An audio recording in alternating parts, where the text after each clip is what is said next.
Dzalika hudallahi yahdi bihi may yasha'u min ibadihi. Itu petunjuk Allah yang memberi. Jadi kita ini yang bisa ngaji ini taufik dari Allah, pertolongannya murni mutlak dari Allah. Kita ini ya cuma numpang rezekinya Allah, numpang di buminya Allah, bisa beramal soleh atas kehendaknya Allah. Lalu kita mengupayakan, nah hidayah itu dijemput, nggak serta-merta. Kenapa masih berbuat apa yang nggak Allah suka? Belum dapat hidayah. Loh, semua tuh dapat hidayah. Ya bihi mayyasha, Allah kasih kepada siapapun yang Allah kehendaki. Cuman ada yang jemput, ada yang nggak mau jemput. Walau dan sekiranya asyraku, kalian itu berbuat kemusyrikan, lahabita anhum, pasti akan Allah lenyapkan daripada kalian ma apa-apa kanu yang adalah kalian ya'malun, mengerjakan sesuatu tersebut. Mengerjakan, cek, alhamdulillah, mengerjakan sesuatu tersebut. Lahabita, maka benar-benar akan terhapuslah anhum daripada kalian ma apa-apa kanu yang adalah kalian ya'malun, amalkan. Jadi ada yang hapus amal, jadi ada yang bisa menghapus amalan-amalan kita, hadirin. Hajinya dihapus, umrohnya dihapus, sedekahnya dihapus, ngajinya seperti ini dihapus. Bisa amal baiknya apapun itu dihapus, dari sholatnya, puasanya, sodakohnya, tersenyumnya, menyebarluaskan ilmunya, belajarnya. Ini semuanya bisa terhapus nih. Gara-gara apa? Gara-gara asyraku, berbuat syirik. Berbuat syirik. Ini isyarat dari Allah Subhanahu wa Ta'ala agar siapapun yang tidak ingin amalannya terhapus, hendaknya jangan menyekutukan Allah. Diperkuat dengan Quran surah 39 Az-Zumar ayat 65. Az-Zumar ayat 65. Wa laqad uhiya ilaika wa ilal ladzina min qablika la in asyrakta la yahbatanna 'amaluk. Allah berfirman, dan kalau telah diwahyukan kepadamu, datang nabi-nabi sebelummu, diutus mereka untuk mereka, maksudnya diutus nabi-nabi Allah untuk kepada mereka, jika kamu mempersekutukan Allah, la yahbatanna 'amaluk, pasti amal-amal kalian akan terhapus. Sebagian ahli hikmah mengatakan dihapusnya itu seperti apa? Seperti api memakan kayu bakar. Karena mana emang tuh hadirin? Ngaji gini ada pahalanya, ada. Sholat ada pahalanya, ada. Sodakoh ada pahalanya, ada. Posting yang bagus-bagus ada pahalanya nggak? Ada. Lah kok besok nggak dapat pahalanya? Hilang. Ternyata penyebabnya adalah berbuat syirik. Lenyap, hilang, hangus. Lah kalau api memakan kayu bakar, ada sisa-sisanya. Sisa-sisanya arang, abu. Kalau ini lahabita anhum ma kanu ya'malun, benar-benar lahabita anhum, benar-benar akan dihapus dari mereka. Apa yang dihapus?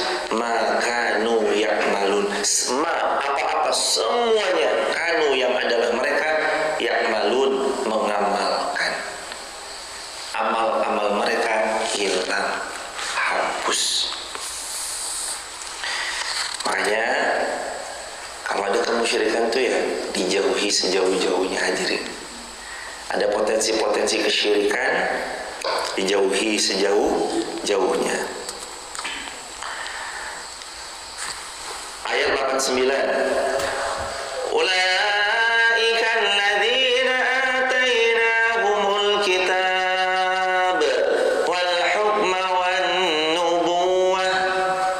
Mereka itulah orang-orang yang telah kami berikan kitab, yakni Al-Quran, wal hukma, dan mereka adalah orang-orang yang ahli hikmah, bijaksana, diberikan ilmu, ilmunya manfaat.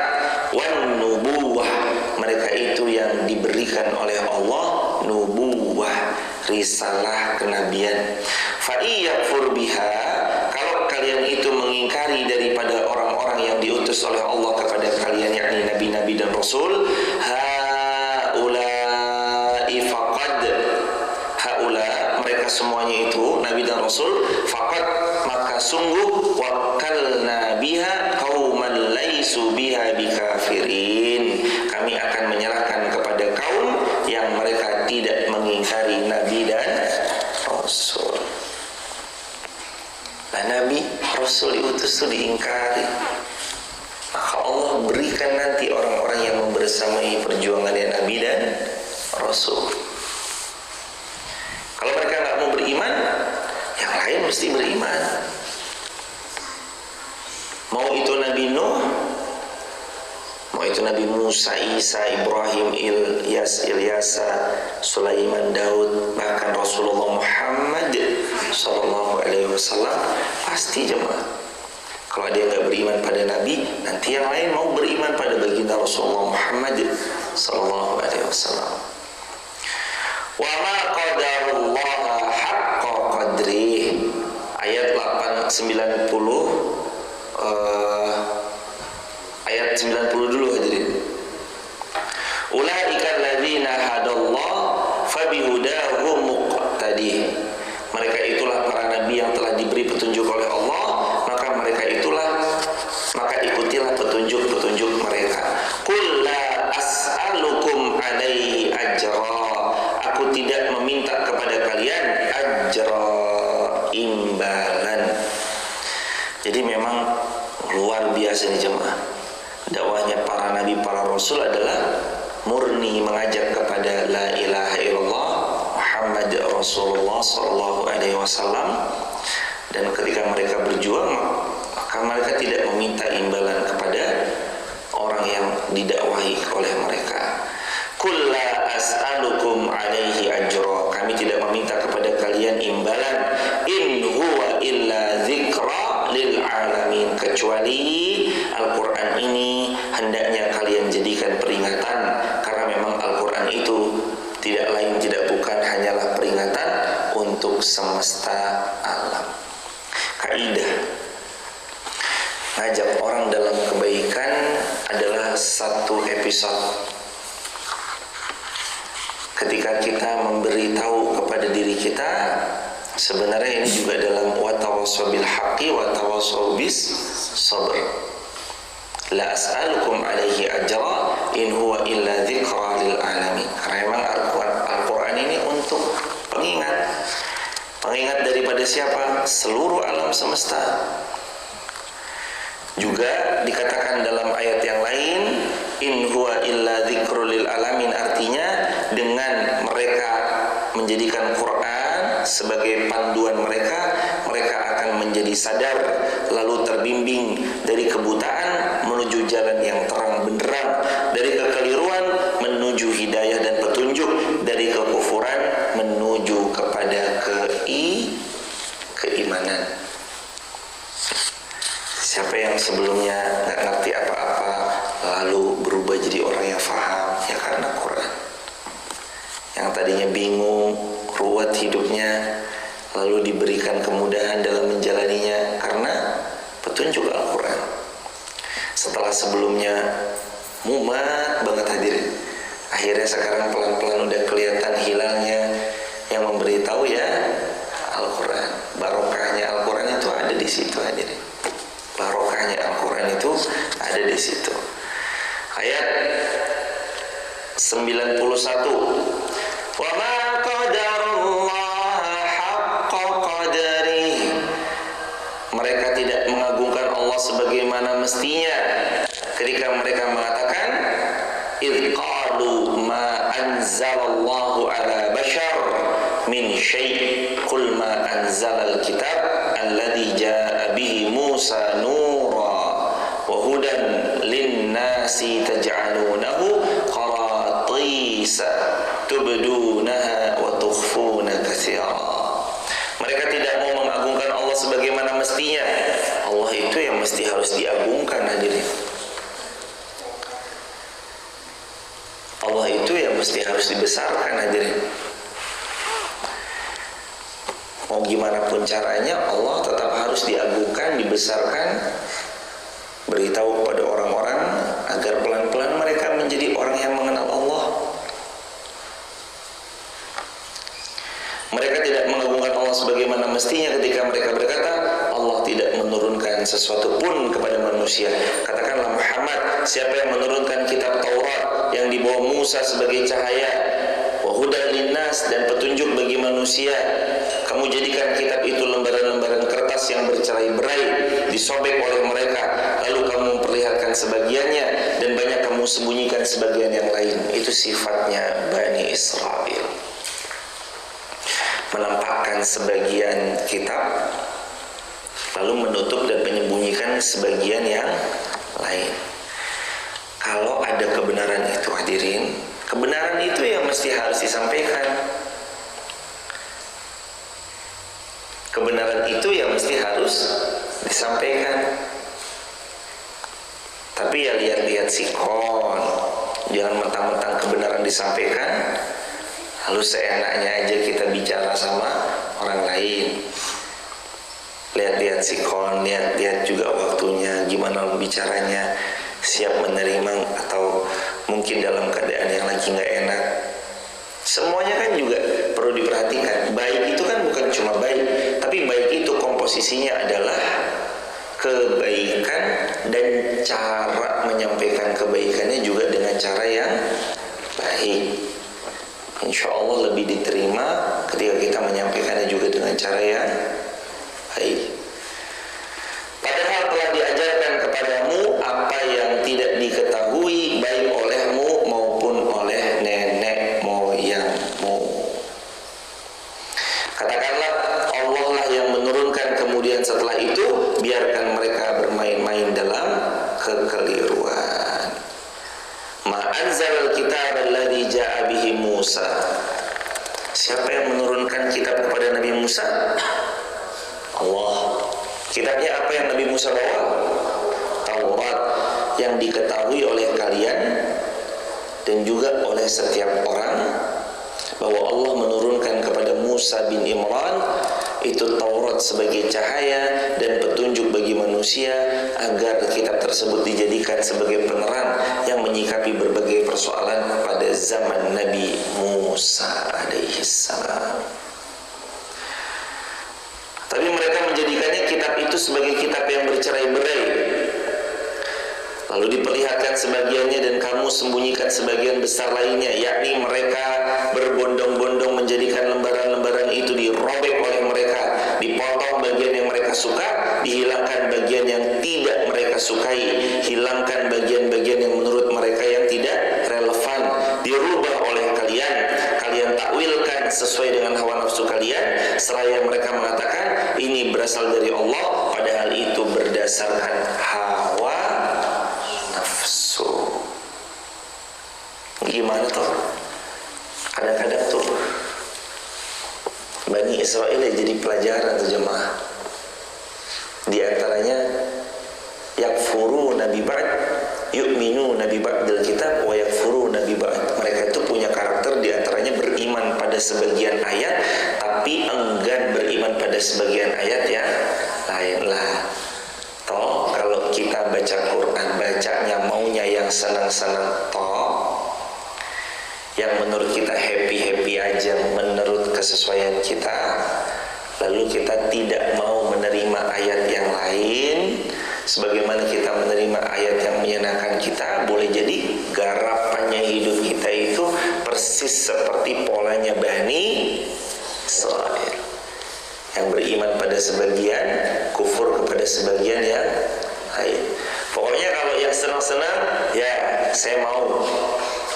Begitu ketemu ayat yang susah-susah, enggak. Begitu ketemu ayat yang satu, oke. Ketemu ayat satunya, enggak. Ketemu ayat tentang sholat, oke. Begitu ketemu ayat tentang sedekah, enggak lah, ini ketemu ayat sedekah terus enggak, inilah PR aja deh. Tidak boleh beriman pada sebagian kitab lalu kufur pada sebagian yang lain, tapi berimanlah kepada seluruh ayat dalam Al-Quran. 92. Wahada, dan adalah ini kitabun, adalah kitab anzalnahu mubarakun musaddiqul ladzi baina yadayhi, dan ini adalah kitab Al-Quran yang telah Allah turunkan mubarak, penuh barokah lah. Ini loh hadirin. Jadi Quran ini dipegangnya barokah, dibacanya barokah, dipahaminya barokah, dihafalkannya barokah, diamalkannya tambah barokah, diajarkan lagi Quran ini kepada yang lain jadi tambah barokah. Jadi kita nih hidupnya barokah karena nempel sama Al-Quran. Mukjizat Rasulullah apa? Salah satu mukjizat Rasul adalah Al-Quran. Satu-satunya mukjizat yang kita sampai hari kiamat akan terus mendapatinya Al-Quran. Dan Allah jamin, Allah yang langsung akan menjaganya Al-Quran. Ini Al-Quran gak akan pernah bisa ada yang mengubahnya, karena meskipun nanti dirubah-rubah cetakannya, tapi Quran sudah ditanam di dada-dada manusia. Orang bisa hafal Quran tuh luar biasa loh jemaah. Segini loh jemaah, tanpa salah loh. Kalau Anda menghafal novel, ada kitab apa gitu, atau buku-buku biografi, nggak mungkin Anda bisa hafal dari halaman pertama sampai halaman terakhir itu sama persis plok gitu, nggak mungkin. Ada buku novel, kalau dihafal gitu nggak mungkin bisa hafal plok. Ada buku biografi dihafal dari ayat halaman pertama sampai halaman terakhir itu nggak mungkin lah. Quran dihafal di dada-dada para penghafal. Makanya nih, mukjizat yang kita rasa itu tuh sudah ada di depan mata, bisa dipegang, didekat, dibaca, dilihat, difahami baik-baik, diamalkan, ditadaburi, diajarkan lagi sama yang lain. Ini loh udah ada depan mata, Al-Quran. Maka ayo, biar hidup kita tambah barokah, tempelkan diri kita dengan Al-Quran. Nempel tuh ya gak mau begini tok jemaah. Bukan cuma bawa Quran terus tempelin semata, bukan. Tapi juga termasuk diantaranya adalah kita buka, baca. Coba lihat di lemari, itu Quran yang coba diginiin, set, pasti banyak debunya. Ya kurang lebih begitu memang jemaah. Hati kita tuh masih banyak debu yang menempel, sampai-sampai sulit membuka Al-Quran. Kadang-kadang kalau di sini ya enggak. Lawang tadi barusan 1,5 halaman kok. Setengah tambah 1 halaman. Jadi kita ngaji tadi 1,5 halaman. Menempellah pada Al-Quran. Ahada adalah ini kitab Al-Quran, anzalnahu, Allah turunkan kepada kita semua, mubarak, penuh keberkahan, penuh barokah. Hidup nyari apa? Hidup nyari kesenangan semata atau nyari keberkahan? Keberkahan. Senangnya bonus. Hidup nyari harta semata atau nyari keberkahan dalam harta? Keberkahan dalam harta. Banyaknya bonus. Lah, apa yang menjadikan barokah? Anzalnahu mubarak. Ini Al-Quran ini loh, kami turunkan untuk kalian. Memang sengaja ini untuk kita semua. Jadi pedoman kita, la raiba fi, nggak ada keraguan di dalamnya. Mubarak, penuh keberkahan. Lah udah tahu hidup barokah dengan menempel pada Al-Quran, maka ya jangan jauh-jauh dari Al-Quran. Ingat kemarin Al-An'am Allah berfirman, wa yanhauna, mereka menghindari Al-Quran, wa yan'auna, dan mereka mengabaikan daripada Al-Quran, maka Allah apakan hidupnya? Binasakan. ayat 28. Mohon maaf, bukan ayat berapa kemarin? Ayat 30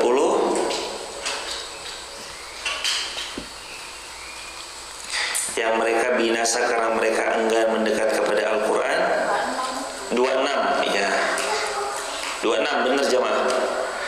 Wa hum yanhauna anhu wa yan'auna an wa yuhlikuna illa anfusahum wa ma yash'urun.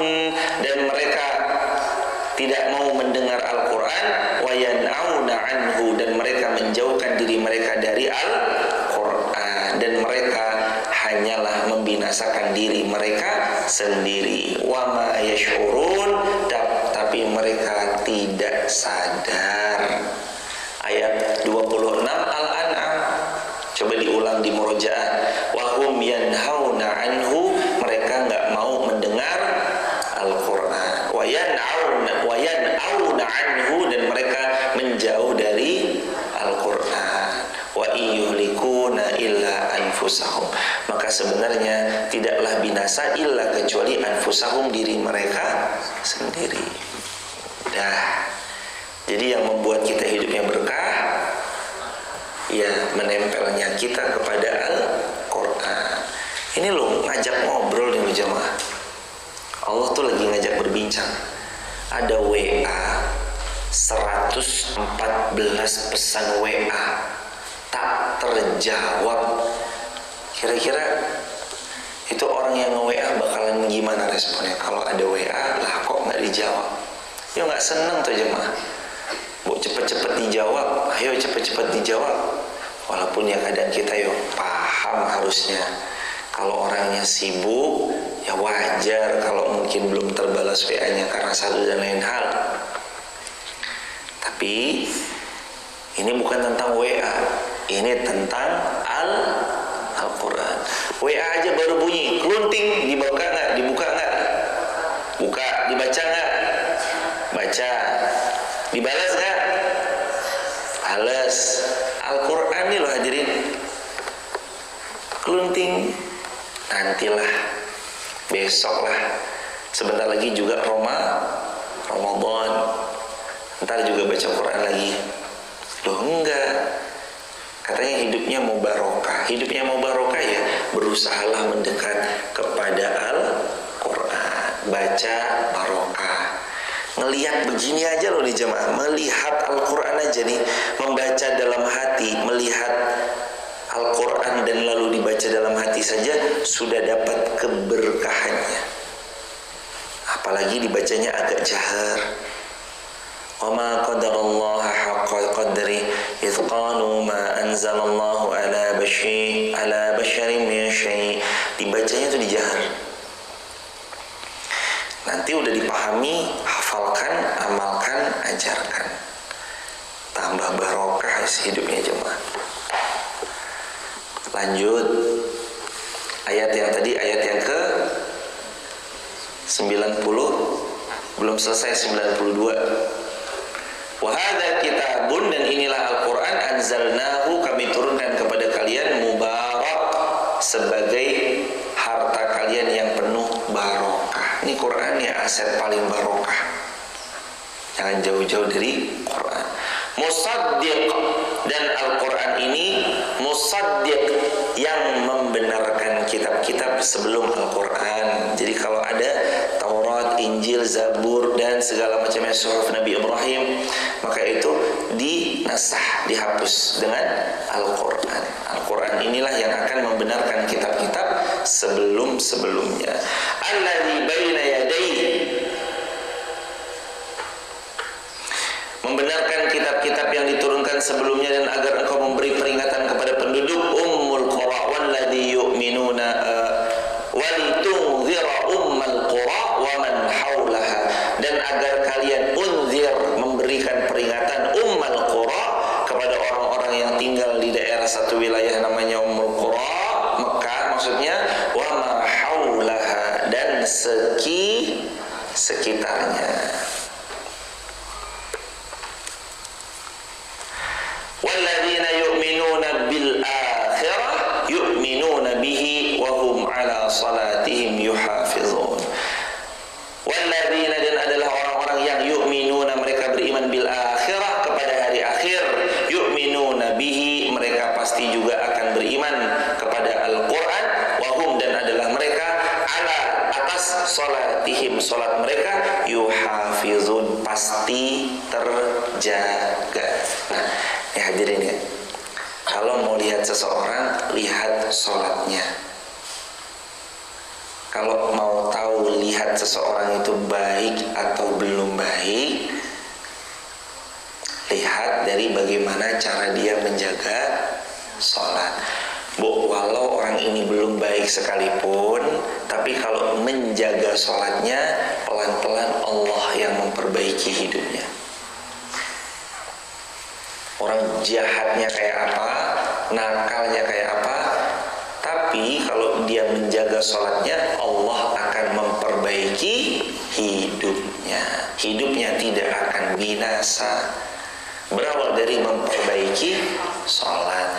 Makanya kalau ada yang nanya, saya ini mau memperbaiki hidup saya, mulai dari mana yang harus saya perbaiki? Perbaiki dari memperbaiki sholat.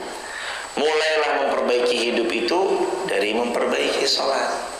Tulis di kolom komentar, mulailah memperbaiki hidup dari memperbaiki sholat.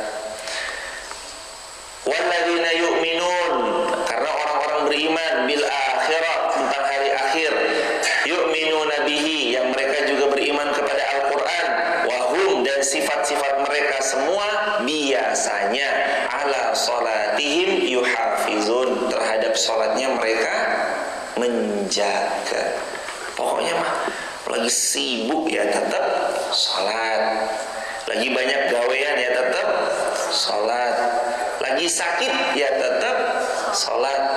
Satu-satunya faktor seseorang boleh meninggalkan sholat adalah ketika haid dan nifas. Hanya itu saja. Haid dan nifas, hanya itu tok. Itu saja yang boleh orang meninggalkan sholat. Lagi sakit ya tetap sholat. Operasi, selama dia diberikan kesadaran itu ya tetap wajib sholat.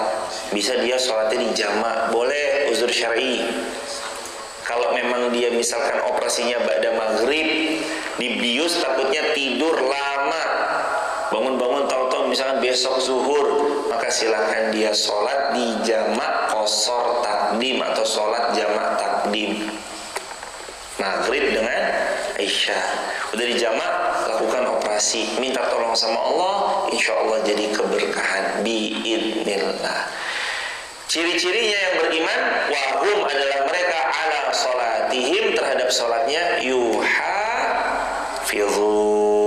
benar-benar diperhatikan. Jadi nek sholat aja diperhatikan itu ya mesti hidupnya berkah, bertambah ya, bertambah berkah, berkahnya nambah. Makanya ini mulai sekarang perhatikan sholat. Ya walaupun kita ya masih kadang-kadang males, yang penting ya sholat. Apa ya kadang-kadang suka terlambat, yang penting ya sholat. Kadang-kadang ya ketiduran, yang penting sholat. Kadang ya kita ini kan nanggung jamaah, sukanya nanggung toh. Ada yang kayak gitu? Banyak. Entarlah nanggung. Zuhur tuh biasanya nanggung, lagi garap ini, garap itu, pokoknya sibuk bukan main, nanggung. Akhirnya sholat zuhurnya itu sekaligus sholat asar, baru Allahu Akbar udah azan asar. Ada? Wah, biar kemarin benar jamaah, orang itu pelan-pelan ngaji ya pelan-pelan jadi baik. Ya nggak ada yang baik, termasuk yang ngomong nih ya belum baik. Tapi kan kita lagi pelan-pelan berusaha jadi baik. Semalam ngaji, pagi ini ya tetap ngaji. Semalam kita tilawah, pagi ini ya tetap tilawah. Sebelum tidur malam buka Quran semampunya, raketang seayat 2 ayat. Ya, terus kemudian pagi ya tetap buka Al-Quran. Kan ini apa tadi? Mukjizat. Anzalnahu mubarak. Diturunkan Al-Quran ini penuh dengan mubarak, keberkahan. Nah ini barokah. Jamaah tuh mau nyari barokah kemana-mana, nggak usah jauh-jauh. Itu loh, ambil di lemari, turunkan, buka. Nah ini loh barokah. Nggak usah jauh-jauh. Anzalnahu mubarak. Kami turunkan Quran ini penuh keberkahan. Makanya mau dapat barokah ini dibuka. Lah kok saya buka kok belum dapat barokah? Barokahnya itu di mana? Lah dibuka, kok enggak dibaca, buka, dilihat. Ini loh, di sini loh jamaah ada keberkahan. Ada keberkahan itu yang mesti baik, karena barokah itu namanya ziyadatul khair. Yang namanya barokah itu bertambahnya kebaikan. Jadi dibuka, dibaca, tadabburi, pahami, hafalkan, amalkan. Dapat surat yang kemarin itu loh, masih ingat gak? Ibu, saya titip, ibu saya kasih hadiah uang 10 juta di lemari ibu, laci nomor 3. Suratnya dibaca, toh ibu, ini anakmu ngasih hadiah 10 juta di dalam lemari ibu, laci nomor 3. Dibaca ping 100 kali tapi nggak bergerak menuju lemari laci nomor 3. Dapat uang 10 jutanya nggak? Nggak, karena cuma sekedar dibaca. Lah itu kan kalau surat manusia. Kalau Al-Quran ya beda jemaah. Dibacanya ya barokah, apalagi diamalkan. Udah baca Quran, tambah jaga sholat. Wahum ala salatihim yuhafizun. Dan mereka itu ciri-cirinya Quran ya dibaca, pahami, amalkan, ajarkan. Sholat dijaga. Gimana cara jaga sholat? Cara jaga sholat itu minimal jangan bolong. Tapi ya kadang malas, paksakan. Tapi ya kadang sholatnya nggak genah-genah, pikirannya kemana-mana, aduh saya malu sama Allah, tetap sholat. Walaupun kadang Allahu Akbar, kunci motornya mana ya? Itu syaitan tuh emang begitu jemaah, godain kita gimana caranya supaya sholatnya tuh nggak khusyuk. Walladzina hum ala salatihim khashi'un. Ciri-cirinya orang beriman itu ada khusyuknya dalam sholat, ya benar. Tapi proses untuk khusyuk itu proses yang nggak mudah. Pokoknya yang penting sholat dulu, baru semalam habis berbuat apa yang tidak Allah sukai, dah paginya yang penting memperbaiki sholat dulu. Ini ada orang cerita begini. Zaman Nabi, siang ba'da zuhur ya, siang-siang bolong gitu dia berzina gitu jamaah. Lalu asar dia datang kepada Nabi SAW. Tapi dia sholat di saf yang pertama, ikut berzikir ba'da sholat dengan zikir memohon ampun kepada Allah. Habis sholat asar tuh loh dia datang ke Nabi, lalu dia bilang, ya Rasulullah, saya baru aja berzina ya Rasulullah. Salah satu kalimatnya baginda, beliau mengatakan, tadi kamu ikut sholat kan? Ikut ya Rasulullah. Dari awal? Iya dari awal. Amin bersama para jamaah? Amin bersama para jamaah. Sampai ada pertanyaan, dan kamu tadi udah benar-benar di shaf yang satu? Kurang lebih demikian. Auka maqala Nabi SAW. Nanti coba kita lihat lagi. Lalu muncul kalimat, kurang lebih kalimatnya begini, sungguh Allah telah mengampuni dosa-dosamu karena engkau tadi sholat, beristighfar, mohon ampun kepada Allah. Auka maqala. Ada seorang pemuda mau berzina, dia bilang sama Nabi begini, "Ya Rasulullah, izinkan saya berzina." Nabi itu ya nggak langsung emosi. Nabi bilang, "Kamu mau nggak kalau ibumu dizinai?" "Nggak mau ya Rasulullah." "Kalau saudari perempuanmu dizinai sama orang lain, mau nggak?" "Nggak mau ya Rasulullah." "Kalau bibimu itu dizinai sama orang, mau nggak?" "Nggak mau ya Rasulullah." "Kalau anakmu yang perempuan dizinai nanti sama orang, mau nggak?" "Nggak mau ya Rasulullah." "Maka jangan lakukan itu kepada orang lain." Lalu dadanya pemuda tadi dalam hadis dipegang sama Nabi. "Ya Allah." Lalu Nabi doakan dengan doa terbaiknya. Lalu pemuda ini bilang, "Demi Allah, mulai sekarang tidak ada yang paling aku benci kecuali zina."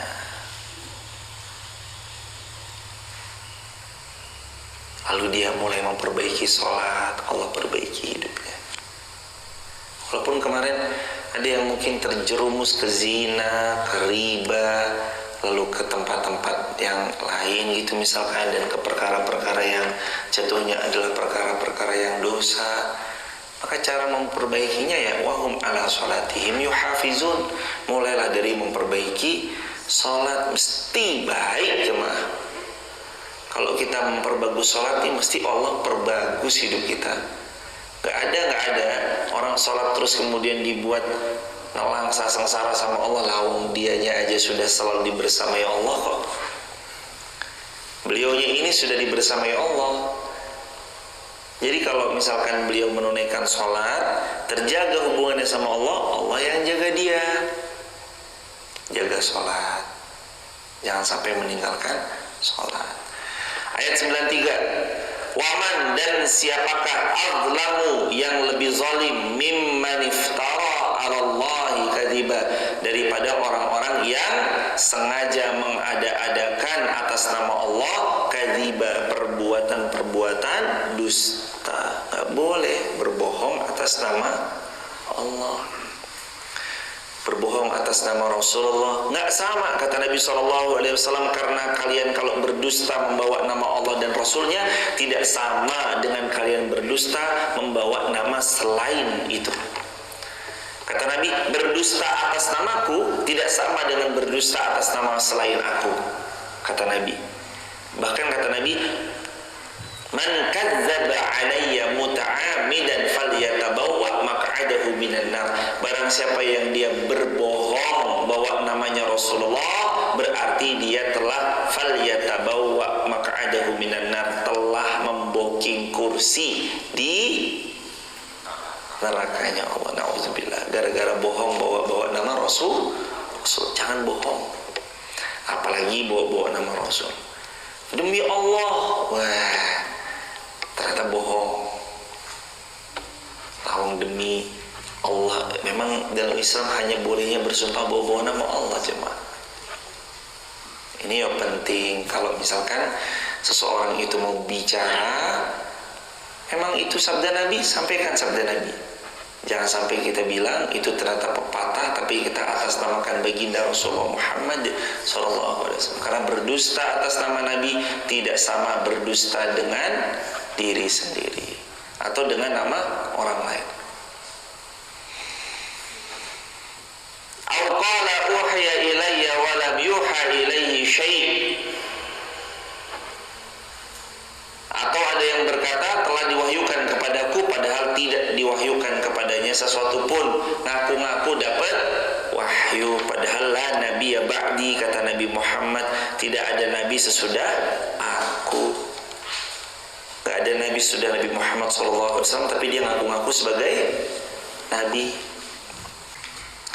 Wa man qala sa'unzilu misla ma anzalallah, dan ada juga yang berkata saya nanti akan menurunkan sesuatu seperti yang Allah turunkan. Nah, gimana ceritanya?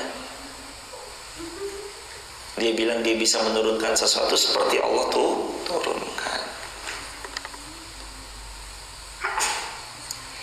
Walau tara idz zalimun fi ghamaratil maut wal malaikatu basitu aydihim. Dan ada sebagian yang berkata alangkah ngerinya sekiranya engkau melihat pada waktu orang-orang zalim itu berada dalam sakaratul maut yang amat menyakitkan, sedang para malaikat memukul dengan tangannya sambil berkata, keluarkanlah nyawamu, pada hari ini kamu akan dibalas dengan azab yang sangat menghinakan karena kamu mengatakan terhadap Allah perbuatan dusta yang tidak benar dan kamu menyombongkan diri terhadap ayat-ayat Allah. Wal malaikatu basitu aydihim akhriju anfusakum. Malaikat itu memukul-mukul orang yang mau mati itu dengan tangannya. Sakitnya bukan main itu jemaah. Akhriju anfusakum, ayo keluar. Keluar, ayo ruhnya keluar. Wah, itu ngeri sekali jemaah. Nah, ini orang beriman, ruh keluar dari jasad, insya Allah seperti air yang keluar dari ceretnya atau teko, dituang air, mudah, gampang. Orang yang mendustakan ayat Allah, berbohong bawa nama Allah, ini wal malaikatu basitu aydihim, dan malaikat memukul dengan keras kepada orang yang mendustakan ayat-ayat Allah. Lalu seraya berkata, akhriju anfusakum, hei ruh yang sangat busuk, keluar kamu dari jasad ini. Wah, ngeri gak jemaah? Suruh keluar dari jasad ini. Al-yawma, pada hari ini, tujzauna, kamu akan dibalas azabal hun, dengan azab yang menghinakan, bima, atas apa-apa, kuntum, yang adalah kalian, taquluna 'ala Allah ghairal haq, kamu berucap atas nama Allah sesuatu yang tidak benar. Wa kuntum an ayatihi tastakbirun, dan terhadap ayat-ayatnya Allah tastakbirun, kamu sombong.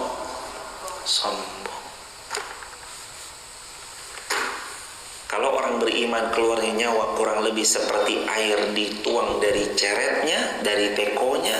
Kalau orang-orang yang kufur, mendustakan agama Allah, seperti dikuliti hidup-hidup,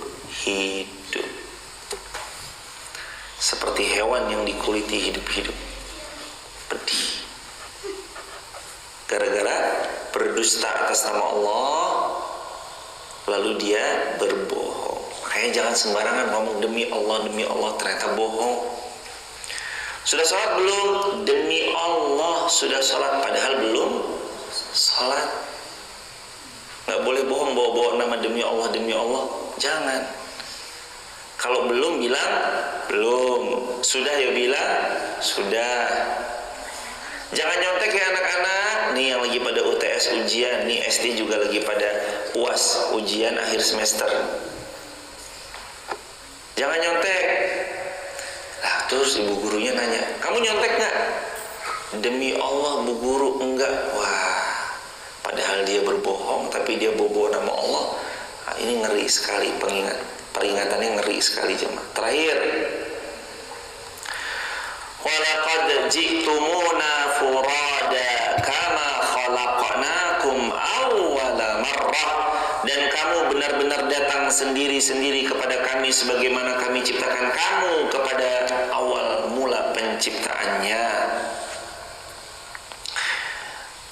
Wa taraktum ma khawwalnakum wara'a zuhurikum, dan apa yang telah kami karuniakan kepadamu kamu tinggalkan di belakangmu. Wa ma nara ma'akum syufa'akum, kami tidak melihat pemberi syafaat atau penolong bagi dirimu dari apa yang kamu sekutukan. Alladzina za'amtum annahum fikum syuraka, yang sering kamu anggap bahwa mereka adalah sekutu-sekutu bagi Allah. Laqad taqatta'a bainakum wa dhalla 'ankum ma kuntum taz'umun, sungguh telah terputuslah semua pertalian antara kamu dan telah lenyaplah dari kamu apa yang dahulu kamu sangka sebagai sekutu. Ini gara-gara lagi-lagi berbuat syirik. Kalau berbuat syirik tadi apa? Hapus amalnya. Gara-gara syirik amalannya terhapus. Barakallahu fikum. Subhanakallahumma bihamdik, asyhadu an la ilaha illa anta, astaghfiruka wa atubu ilaik. Semoga Allah karuniai keberkahan atas apa yang kita pelajari bersama-sama. Silakan jamaah, ada yang mau bertanya? Fadhal. Lah, toh udah pada paham semua mesti. Ya mestinya kalau udah paham yang ngajar jamaah. Waduh. Silakan Fadhal Muskur. Ahlan. Assalamualaikum warahmatullahi wabarakatuh. Waalaikumsalam warahmatullahi wabarakatuh. Semoga Ustaz, keluarga besar serta seluruh jamaah dan kaum muslimin selalu dimuliakan Allah Subhanahu wa taala. Amin ya rabbal alamin. Ingin tanya tentang penjelasan sebaik-baiknya tempat adalah di masjid dan seburuk-buruknya tempat adalah di pasar. Itu penjelasannya seperti apa? Karena kalau menurut saya ya, itu kan ada yang lebih buruk dari pasar, misalkan tempat maksiat lah, atau apa tempat-tempat yang lebih mengarah ke ingkar kepada Allah seperti itu. Iya. Sementara kan di pasar itu kan tempat jual beli, tempat mencari nafkah, itu seperti itu kan. Terima kasih. Jazakumullah khairan jazak. Semoga Allah memuliakan Mas sekeluarga besar, Mas Edi sekeluarga besar, dan seluruh hadirin jamaah Masjid Muhammad Al-Fatih dimuliakan Allah dunia akhirat, dan jamaah online di TikTok, YouTube, Instagram sekeluarga besar dimuliakan Allah dunia akhirat. Amin ya rabbal alamin. Yang pertama, afdalul bilad fil ard masajiduha. Sabda Nabi yang sahih, sebaik-baik tempat di atas muka bumi adalah masjid. Kenapa? Kenapa bukan Nabi sebutkan sebaik-baik tempat itu ya di rumah atau di mana? Karena memang tempat terbaik di atas muka bumi ini adalah rumahnya Allah, dan masjid itu rumahnya Allah. Lah karena rumahnya Allah, maka sebenarnya yang berhak nge-HI masjid itu ya siapa? Kita atau Allah? Ya Allah. Yang nge-HI masjid itu Allah ya, karena ini punya Allah ya sih. Allah yang punya. Nah, itu tentang sebaik-baik tempat, yakni di masjid. Adapun seburuk-buruk tempat adalah pasar, itu hadis riwayat Imam Muslim. Ahabbul bilad ilallahi masajiduha wa abghadul bilad ilallahi aw aswaquha. Wa abghadul bilad, dan seburuk-buruknya tempat yang dimurkai Allah, ilallah dimurkai Allah, aswaquha adalah pasar. Yang pertama keterangannya, bila mana terjadi kecurangan yang ada dalam pasar. Ini curang nih. Lalu yang kedua, terjadi hingar-bingar penuh kelalaian dari mengingat Allah. Dua. Jadi satu, curang. Wailul lil mutaffifin. Celakalah orang-orang yang curang dalam timbangan, curang dalam berbohong, dalam jual beli dan seterusnya. Yang kedua, hingar-bingar membuat lalai dari Allah. Nah, karena dia ada pengecualian akhirnya. Yang ketiga, kekumuhan yang mana disukai syaitan. Kumuh.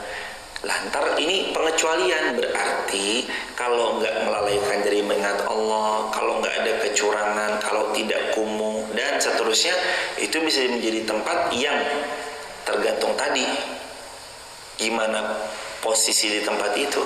Cuman kenapa tadi faktornya ini dijelaskan dulu oleh sebagian para ulama? Karena curang, ada kecurangan di dalamnya. Yang kedua, hingar-bingar melalaikan Allah dari mengingat Allah. Yang ketiga, kumuh karena disukai syaitan, kekumuhan itu. Yang keempat, terjadinya kerusuhan, apa yang terjadi dalam sana. Yang kelima, kenapa disebut sebagai tempat yang sering sekali dimurkai Allah? Karena terjadi kong kali kong di dalam perniagaan, yang sering kali terjadi tiba-tiba harga barang naik. Ini boleh jadi ada kong kali kong dari pihak-pihak pemegang barang.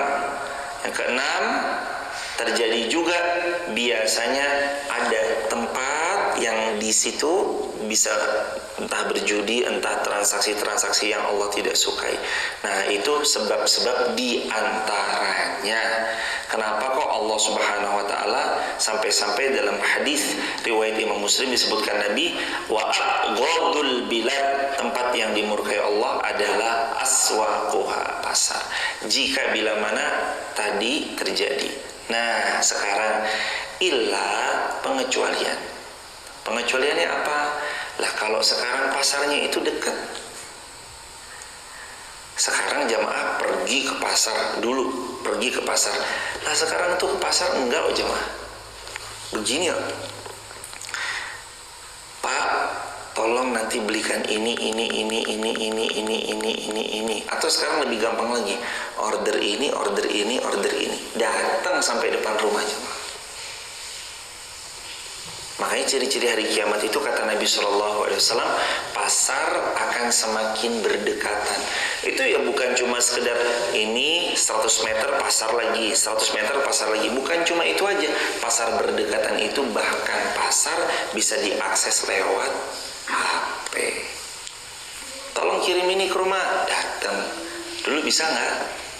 Nah, kita yang harus datang. Sekarang pasarnya datang ke kita.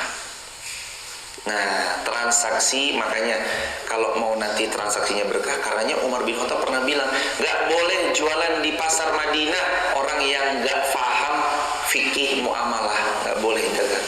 Saking pentingnya belajar tentang ilmunya sebelum berdagangnya. Bisa jadi tempat yang berkah kalau bersih, jujur, nggak ada tipu menipu, nggak ada kong kali kong, nggak ada kerusuhan, tempatnya juga dipakai ibadah. Nah, sekarang ada tuh jemaah punya toko dipakai ngaji, yo ini barokah insya Allah. Tapi kalau pakai toko di dalamnya ternyata ada kong kali kong, buka toko di dalamnya ada tempat perjudian atau togel dan segala macamnya, ya itulah yang mengundang murkanya Allah. Barakallahu fikum, semoga terjawab. Allah a'lam bishawab. Ada lagi? Silakan Mbak. Boleh, Mas. Ahlan. Temen saya itu kan ditalak suami, tapi masih dalam lingkup satu rumah. Pertama dia bilang, aku kembalikan kamu ke rumah Orang tuamu. Nah, itu masih dalam satu rumah lagi. 2 kali dia bilang lagi, ketiga kalinya itu langsung aku talak kamu. Itu udah jatuh atau gimana? Semoga Allah memuliakan Mbak sekeluarga besar dan seluruh kaum muslimin. Yang pertama, kata Nabi SAW, yang main-mainnya tetaplah serius, seriusnya tetaplah serius adalah at-talaq, talak. Lah suaminya itu pernah bilang, aku kembalikan kamu ke rumah orang tuamu. Ini maknanya bukan talak, makna kiasan yang belum jatuh talak, karena kalimat talak kalimat yang sorry. Tadi kalimatnya baru sindiran, udahlah pulang aja ke tempat orang tuamu, belum jatuh talak karena baru sindiran. Kecuali kalau istrinya bilang, maksudnya aku disuruh pulang ke tempat orang tuaku, aku ditalak. Lah suaminya bilang iya, jatuh talak. Kalau suaminya bilang iya, mengiyakan atas ucapan istrinya yang maksud kamu aku disuruh pulang, aku ditalak gitu, ya jatuh talak 1. Setelah ditalak 1 ada masa iddah. Masa iddahnya salah satu kuru, orang yang dicerai dan dianya masih hidup, yang menceraikan maksudnya suaminya masih hidup, ditalak hidup, maka salah satu kuru 3 kali masa suci. Untuk apa? Cooling down, untuk refresh supaya nanti nggak sepaneng. Setelah di refresh, kok ternyata rujuk, maka dia satu rumah lagi bergaul dan segala macamnya, termasuk sampai kalau dia mau merujuk tuh 2 kata ulama, bisa dengan lisan mama aku mau rujuk, atau bisa dengan langsung amalan. Suami istri ini ibadah dalam perihal ranjang, maka jatuh walaupun nggak ada kata-kata rujuk, sudah rujuk dia di masa 3 kali kuru itu. Kan tadi jadi pertanyaan, baru sindiran. Jatuh talaknya yang mana nih? Disindir, dah kamu pulang aja deh. Jangan gitu Thomas, masih tetap satu rumah. Bilang lagi yang kedua, udah kamu pulang aja deh. Jangan gitu Thomas, aku mau bareng-bareng. Baru yang ketiga, saya talak kamu. Nah, jatuhnya kalimat yang terakhir di kalimat talak itu baru talak satu. Karena kalimat talak itu sharih, jelas, kalimatnya jelas, nggak ambigu, nggak kamu tuh kayak ibu aku atau kamu tuh udah aku anggap sebagai ibuku. Bukan, itu kalimat sindiran-sindiran. Memang menjerumus ke talak, iya. Tinggal istrinya tegasinnya gimana. Istrinya negasin nggak? Kalau enggak, maka baru kalimat sindiran.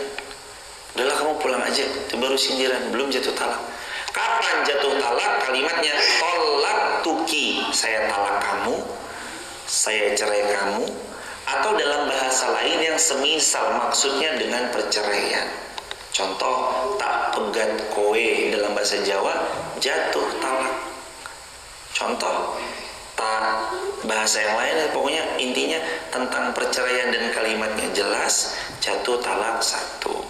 Kalau yang ditanyakan tadi, dia baru nyindir, udahlah pulang aja ke tempat orang tua, ternyata masih bareng lagi, belum jatuh, pulang lagi deh kok, masih bareng lagi. Nah, pas ketiganya dia bilang, saya talak kamu, itu jatuh talak satu. Nanti salah satu kuru 3 kali masa suci, kalau masih rujuk diingatkan, saya sudah pernah ditalak 1 kali. Dia bilang lagi, talak kamu, talak yang kedua masih boleh rujuk. Kalau sudah bilang yang ketiga, talak rujuk udah 2 kali nih. Yang ketiga, saya talak kamu. Allah berfirman Al-Baqarah ayat 229, at-talaqu marratani. Talak yang boleh rujuk cuma 2 kali. Kalau sudah sampai mengucap talak 3 kali, talak bain, nggak boleh rujuk kecuali istrinya atau mantan istrinya yang ditalak 3 ini menikah dengan pernikahan yang serius, sungguh-sungguh, bukan nikah main-main sama orang lain. Lalu terus kemudian kok qadar Allah suaminya meninggal, dia balik lagi, baru boleh. Tapi bukan nikah muhalil. Nikah muhalil itu nikah tujuannya untuk menghalalkan setelah ditalak 3 kali karena alasannya masih cinta. Bukan nikah muhalil, tapi benar-benar menikah. Lah, kalau masih cinta, yuk gimana? Duh, saya nyesel udah 3 kali talak tapi saya masih cinta. Tetap nggak bisa. Kalau dipaksakan, hukum Allah dipaksakan, dinego. Emang dikira dagangan di pasar? Kalau dipaksakan, kata ulama, dia bercampur urusan ranjang, maka jatuhnya hukumannya seperti berzina. Nauzubillahi min dzalik. Makanya hati-hati nih. Ini tentang halal atau haramnya ibadah perihal ranjang dari suami istri. Maka laki-laki jangan sembarangan mengucap talak. Main-mainnya serius, seriusnya serius. Lagi marah tuh kalau bisa istighfar, jangan lagi marah emosi tiba-tiba mengucap kalimat talak. Begitu. Lah kalau dia nanya, apakah kalau lagi emosi kalimat talak itu jatuh? Telah jatuh talak? Jawabannya jatuh. Jawabannya jatuh. Walaupun lagi emosi tetap jatuh. Sebagaimana Nabi bersabda, main-mainnya ya beneran, seriusnya ya beneran, talak. Makanya laki-laki nggak boleh sembarangan, harus benar-benar dijaga, dikendalikan emosinya. Lagi juga apa yo ada main-main, sayang istriku sini, aku talak kamu ya. Itu kan ya nggak mungkin ada tuh jemaah. Lagi emosi, was priang. Makanya ini di cooling down, sabar. Subhanakallahumma bihamdika asyhadu an la ilaha illa anta astaghfiruka wa atubu ilaik. Allahumma ansur ikhwanal muslimin fi Palestina, fi Suriya, fi Iraq, fi Afghanistan, fi Uyghur wa fi biladil muslimin. Allahumma ansur da'watana ya Allah ya rabbal alamin. Allahumma astur awrati nisa'il mu'minin. Allahumma astur awrati nisa'il mu'minin. Allahumma astur uyubana ya Allah ya rabbal alamin. ربنا هب لنا من ازواجنا وذريتنا قرة اعين واجعلنا للمتقين اماما ربنا اتنا في الدنيا حسنة وفي الآخرة حسنة وقنا عذاب النار والحمدلله rabbil alamin. Dah jamaah, pokoknya kalau hidup mau barokah dekat-dekat sama Al-Quran. Lah kalau hidup mau binasa, yanhauna anhu wa yanauna anhu. Tidak dengerin Quran dan menghindari Al-Quran. Dia menjauh dari Al-Quran, mesti hidupnya binasa. Salam keluarga di rumah, insya Allah mudah-mudahan kita yang belum haji, belum umrah bisa segera haji dan umrah. Kita yang atas pertolongan Allah lagi punya hajat, semoga qabul hajat. Yang lagi punya masalah, diurai masalahnya. Subhanakallahumma bihamdika, asyhadu an la ilaha illa anta, astaghfiruka wa atubu ilaik. Salam keluarga di rumah. Assalamualaikum warahmatullahi wabarakatuh.